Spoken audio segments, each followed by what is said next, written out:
Bibles, please open to Psalms 134 with me. I want to take a moment before I get started and thank Pastor and Pastor Bembry, the leadership team of this church.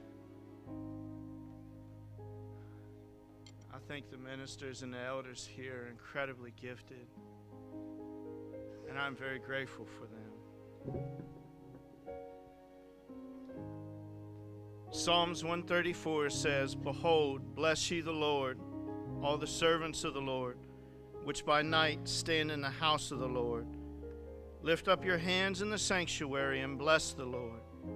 The Lord that made heaven and earth, bless thee out of Zion." You may be seated.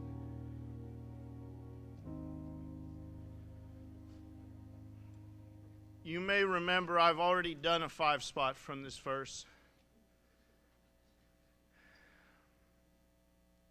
I purposely, when I did the 5-spot, the first one, I purposely did not mention what the Hebrew word for bless is.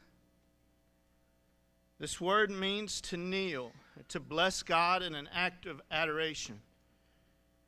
I avoided mentioning this word the first time around, though, because it is a very popular word today. This word is Barak. I believe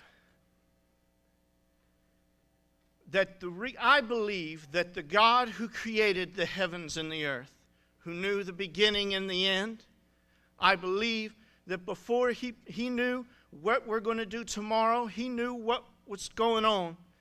This same God knew that when his parents was named their child, God knew that he would be president at a time like this. I'm not saying that I'm not the kind of person that would talk about politics in general. And I'm not saying that he was a godly man at all. But I am saying that God put his name in lights for a reason. Because God knew where we would be at this time. God knew. I feel like God knew so much that before we would start asking the question, he put the answer in lights. We say, "God, how do I handle this family issue?" God says, "Barak, fall out before me, pray." I believe that we say to God, "What do we do about the economy?" God says, "Barak, seek my face." We say, "God, how do I handle this sin?" God says, "Barak." We say, "God, what do I do about this situation?" God says, "Barak." Are you not seeing it in lights? We have to fall out before God, seek his face. Again, I'm not saying that he was a great man.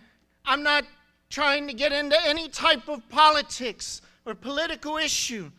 But what I am saying is that our answer is sitting right there. What do we do for this situation? What do we do for anything that's going on? We find a spot. We find an altar.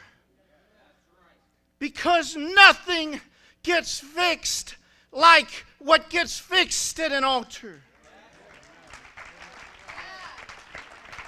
In closing, let's go ahead and take a moment and cry out before God and pray before him.